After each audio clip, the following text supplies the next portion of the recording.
एक गांव में रमेश नाम का एक व्यक्ति रहता था। वह बहुत चालाक लेकिन स्वार्थी था। वह हमेशा दूसरों को धोखा देकर अपना फायदा करता। किसी की मेहनत का फल छीन लेना, झूठ बोलना और कमजोर लोगों को परेशान करना उसकी आदत बन चुकी थी।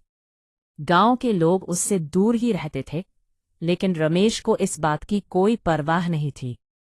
एक दिन गांव में एक गरीब किसान आया जो अपनी फसल बेचने शहर जा रहा था। रमेश ने उसे रास्ते में रोक लिया और चालाकी से उसकी फसल बहुत कम दाम में खरीद ली। किसान मजबूरी में मान गया और दुखी मन से चला गया। रमेश खुश था कि उसने फिर से किसी को ठग लिया। समय बीतता गया। कुछ साल बाद रमेश की हालत बदल गई। उसका कारोबार घाटे में चला गया। जिन लोगों को उसने धोखा दिया था, वही लोग अब मदद करने से मना करने लगे।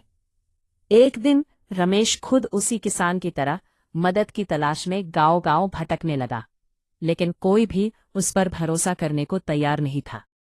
एक दिन रमेश बीमार पड़ गया। उसके पास न पैसा था, न कोई साथ देने वाला।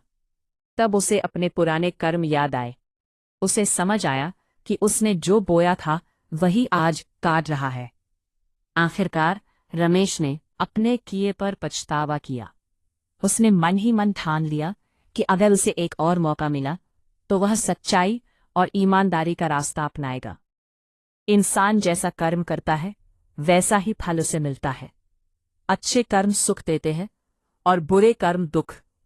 यही जीवन का सत्य है। जैसी करनी वैसी भरनी।